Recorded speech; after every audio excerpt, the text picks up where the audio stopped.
13 life skill yang kita butuhkan untuk bisa menjalani kehidupan dalam hal itu bekerja ataupun karir teman-teman. Kemudian literasi digital yang bisa kita lakukan untuk mendapatkan peluang-peluang internasional.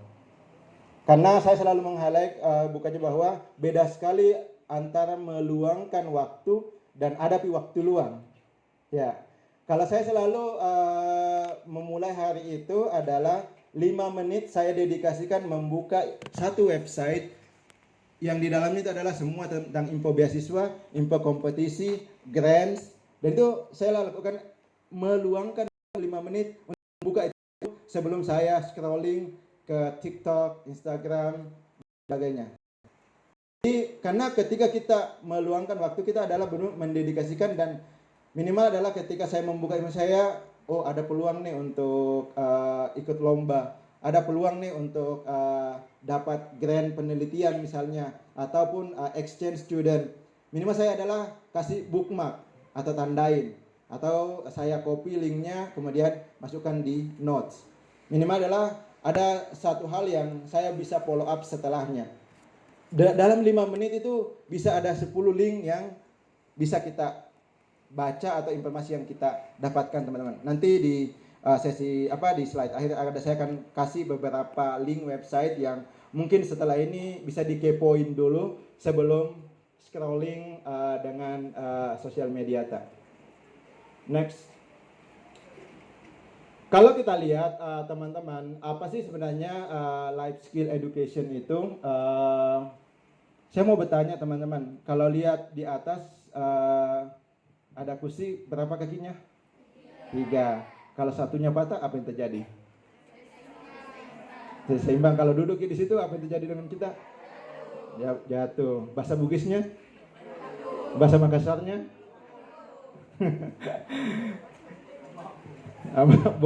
Bahasa Bugisnya apa? Bahasa Konjonya? Ya, satu hal bahwa saya pengen mengingatkan kembali kalau di kaki yang paling kanan itu adalah academic skill. Pasti kita tahu semua nih. Kita belajar namanya matematika, IPA, IPS dan sebagainya. Kemudian sisi paling kiri itu adalah livelihood skill. Mungkin kita belajar memasak, belajar pembengkelan, berkebun, bertani dan sebagainya. Itu livelihood atau penghidupan. Di tengah-tengah ini yang berdasarkan riset waktu saya ikut mengembangkan modul life skill education dengan Kemendikbud, life skill ini suka dimention bahwa itu bagian daripada pendidikan karakter ya. Tapi kadang-kadang tidak ada alokasi khusus untuk melatihkan bagaimana misalnya menjalani kehidupan. Contoh misalnya kalau yang berkaitan dengan perempuan. Mungkin kalau ditanya misalnya apa itu menstruasi, semuanya bisa jawab kan. Tapi bagaimana menjalani misalnya menstruasi? Mengganti pembalut, saya mau tanya ke yang laki-laki. Mengganti pembalut itu berapa jam sekali? Ada yang tahu laki-laki? Bapak 2 kali sehari? Ada yang tahu? Tiap 2 jam? Yang lain atau yang perempuan berapa jam sekali? 4 jam sekali. Itu kan bagaimananya kan ketika kita mengalami misalnya menstruasi. Kalau mungkin dikaitkan lagi dengan tahara misalnya, berarti kan ketika menstruasi bagaimana setelah menstruasi kan untuk proses bersuci dan sebagainya. Termasuk adalah banyak mitos-mitosnya. Banyak nggak mitos-mitosnya terkait dengan menstruasi? Nggak boleh apa? Nggak boleh keramas, nggak boleh minum air es, nggak boleh minum soda, nggak boleh potong kuku. Semua itu adalah mitos. Disinilah sebenarnya pentingnya skill, life skill adalah bagaimana kita bisa membedakan mitos dan fakta yang itu termanifestasi dalam critical thinking atau kemampuan berpikir kritis. Kalau di pendidikan itu ada namanya high order thinking skills ya, HOTS ya. Sebenarnya itu yang teman-teman yang penting untuk dilakukan. Selamat bergabung teman-teman.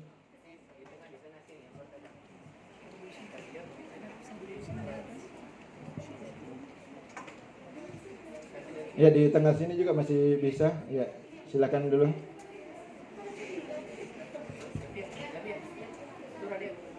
Ya, di sebelah sini juga sampingnya Ibu Kajer juga di sebelah sana. Ya.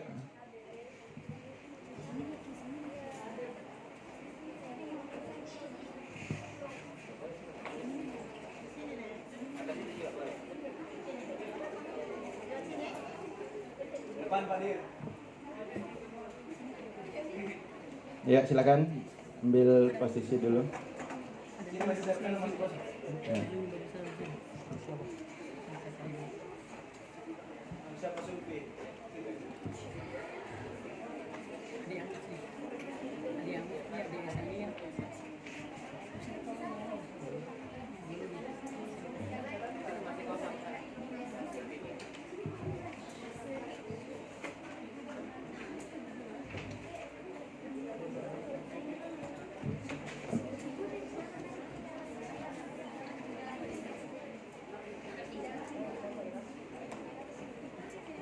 Ya, silakan ambil posisi dulu.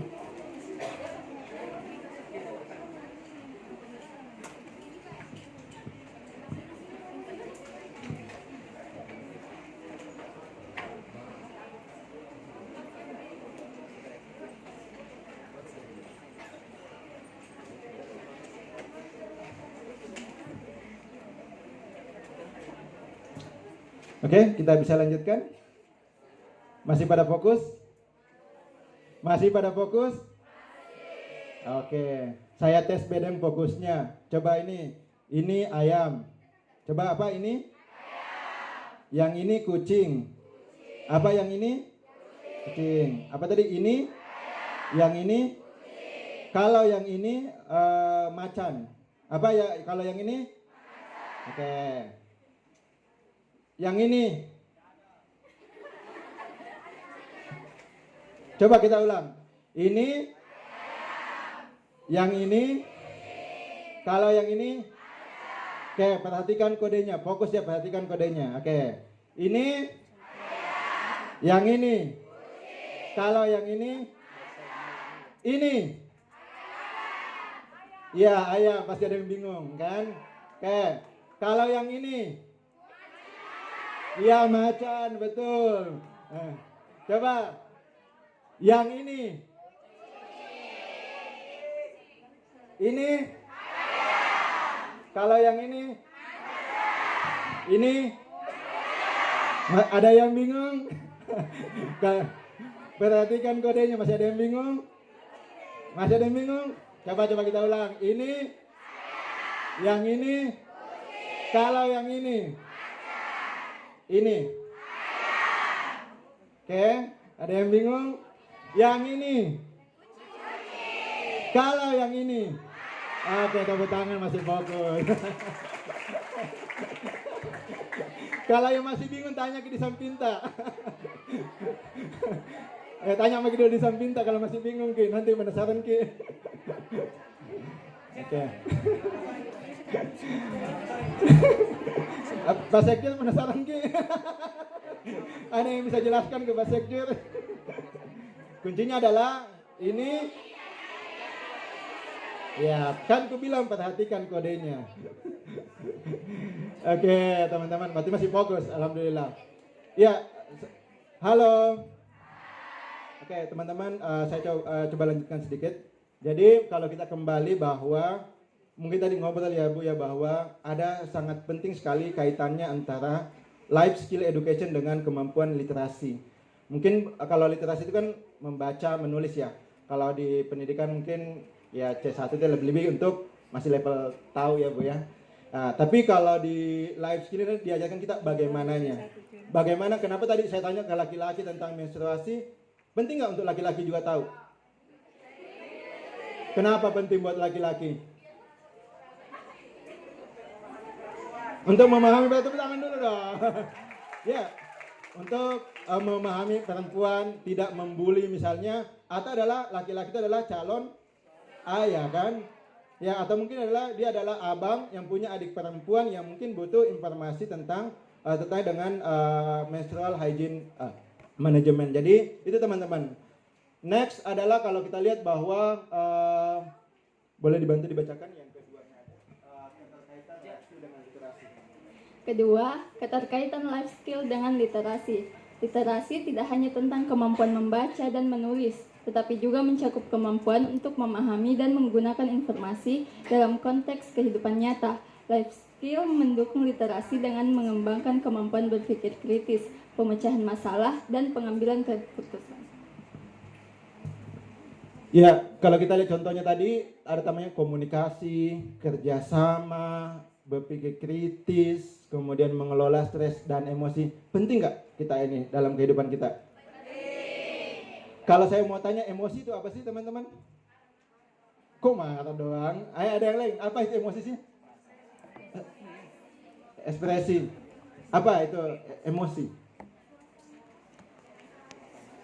Ada yang ini? Simpelnya adalah emosi adalah semua gambar emoticon yang ada di HP tak. Iya, itu adalah emosi teman-teman. Ada apa aja gambar emoticon yang ada di HP tak? Nangis, kesel, ketawa, terbahak-bahak, dan marah dan sebagainya. Itu adalah emosi. Itu padat dari emosi kita yang perlu untuk dikelola. Ini yang mungkin nanti akan banyak saya highlight di situ. Next. Kalau kita merujuk dari modul pendidikan keterampilan hidup yang dikembangkan oleh Kemendikbud, itu mungkin kalau di yang lainnya disebut dengan high order thinking, itu untuk menciptakan skill itu ada 13 teman-teman. Yang pertama adalah kesadaran diri, kemudian yang kedua apa? Ayo dong, apa yang kedua? Yang ketiga? Yang keempat? Yang kelima? Bisa lagi menghafal. Nah, kita kapan ini? Clash of Champion. Coba diingat dulu, nanti kita akan siapa tahu ini mau jadi pendukungnya Excel. Oke, yang kelima apa? Keenam? Ketujuh? Kedelapan? Kesembilan? Kesepuluh? Ke-11 ketahanan atau resilient. Yang ke-12 yang ke-13 penting nggak ini kita miliki semua? Oke, saya mau nanya, kalau misalnya kita tidak memiliki skill ketahanan, apa yang terjadi dalam kehidupan kita? Ketahanan, tahu kemampuan untuk bangkit kembali ketika mengalami masa-masa sulit itu kalau kita secara Baik, terima kasih atas kesempatan yang diberikan Pak. Mengenai 13 keterampilan hidup, salah satunya itu ketahanan, perlu sangat penting bagi di dalam kehidupan kita, karena ketahanan itu misalnya kalau dari diri kita sendiri penting untuk bertahan dalam misalnya dalam lingkungan itu penting kita beradaptasi dan penting untuk bertahan dalam lingkungan yang misalnya ada lingkungan yang toksik, jadi kita harus bertahan pada lingkungan tersebut dengan beberapa cara untuk bertahan hidup.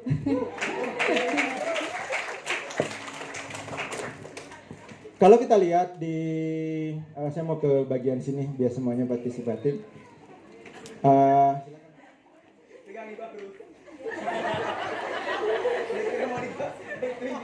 Kenapa kita penting untuk memiliki skill mengelola stres dan emosi? Kira-kira penting nggak sih? Penting. Ya, kenapa penting?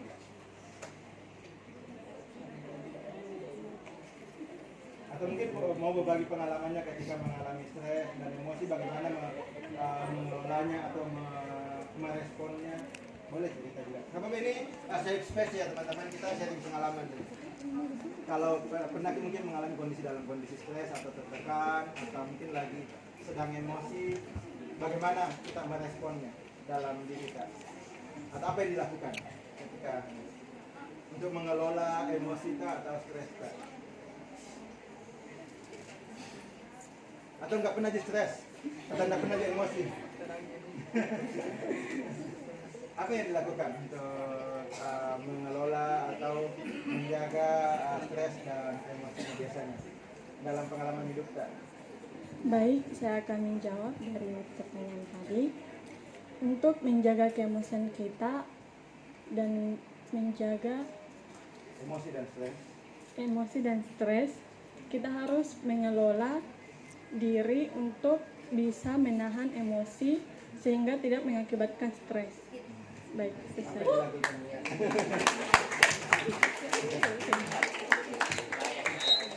Ya, saya satu bagian sini juga. Di poin kelima itu ada empati. Kenapa itu empati penting banget dimiliki oleh seseorang? Karena bilang ini penting, jadi saya tadi kenapa ini penting? Ya, empati penting lah.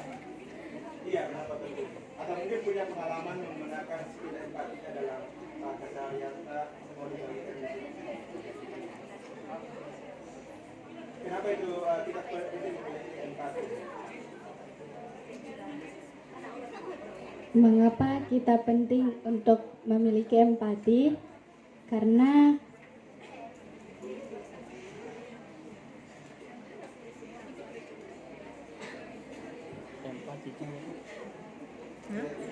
empati misalnya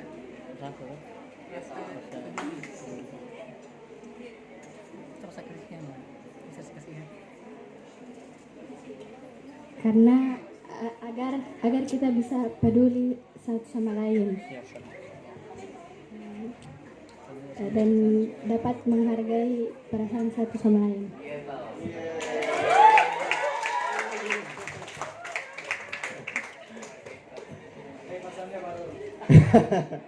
Oke, kalau saya minta siapa di sana, yang laki-laki. Kalau boleh memilih salah satu skill dari 13 ini, yang mana skill yang menurut kita paling penting untuk dimiliki?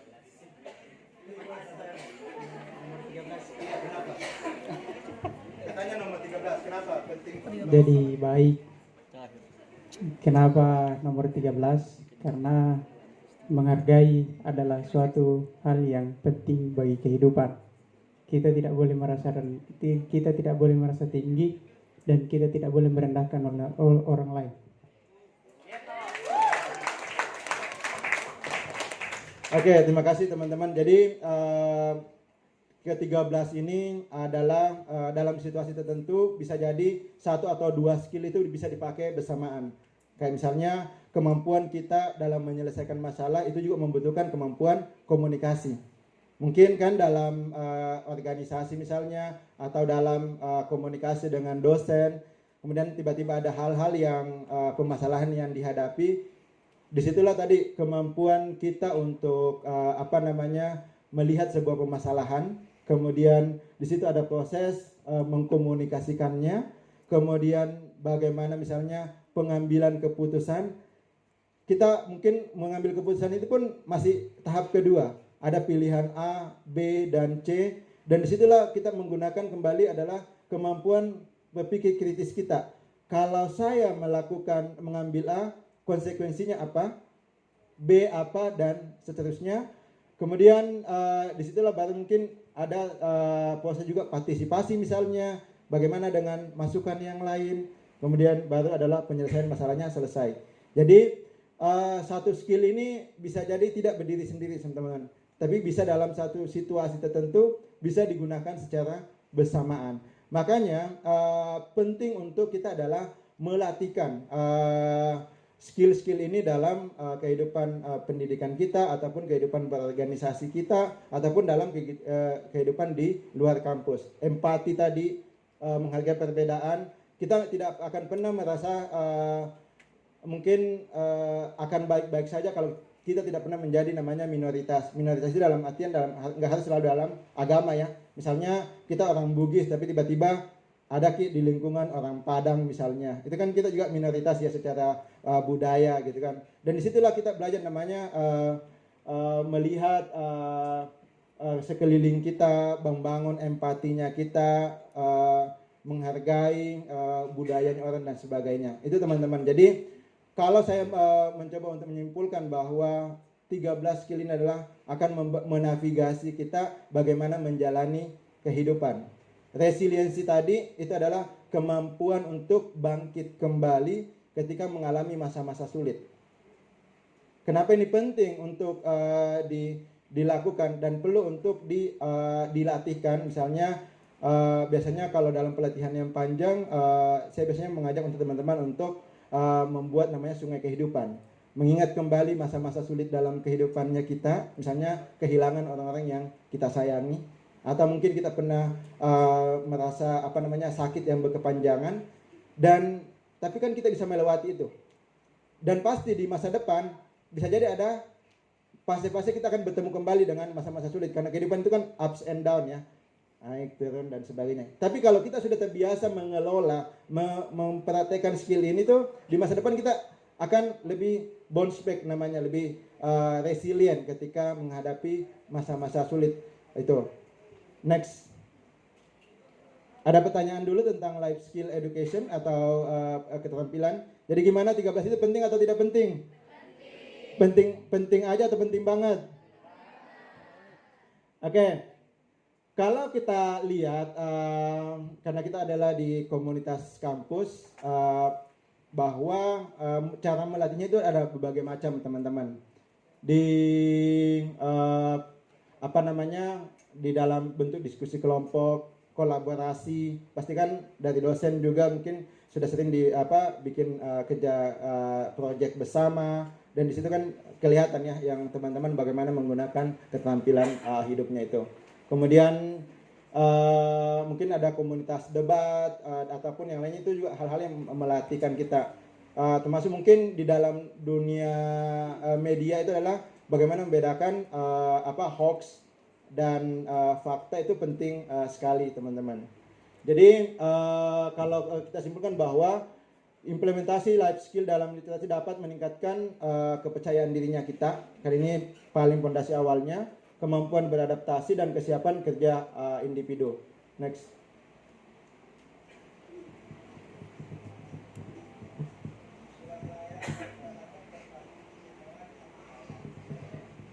Ini saya mau coba flashback video perjalanan bagaimana menggunakan literasi digital untuk berkolaborasi dengan adik-adik yang ada di pesantren.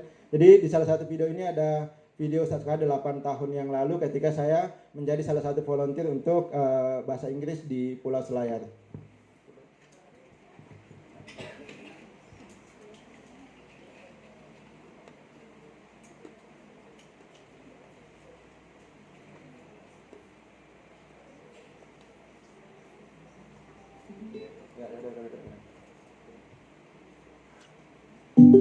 Pulau Selayar selalu mendapatkan tempat istimewa di hati saya. Saya ingin mengabdikan diri, berbagi apa yang saya miliki di pulau yang indah ini. Di pulau ini aktif menjadi pengajar bahasa Inggris di Rumah Quran. Di sini saya mengajak anak-anak untuk lebih berani berbahasa Inggris dengan metode yang menyenangkan. Fadil, you can test your voice like this, like you can say. Alright. I think Mr. Henry that a people is very handsome, good job, and very, very clever.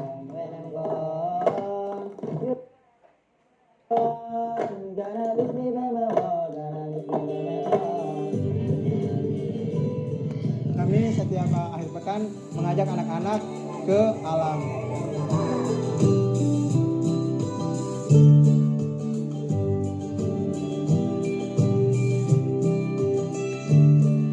Saya pengen mereka bisa berbahasa Inggris dan tahu tentang potensi alam mereka gitu.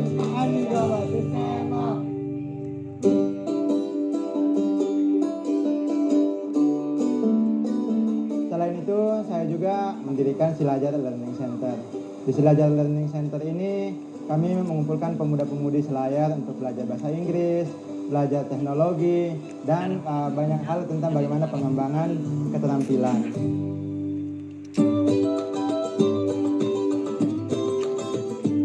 Keberadaan Mas Henry Hendriadi ini sangat menginspirasi masyarakat Kabupaten Kepulauan Selayar, khususnya para remaja dan anak-anak untuk mengenal lebih dekat tentang masalah digital lighting ini, khususnya di bidang bahasa dan teknologi.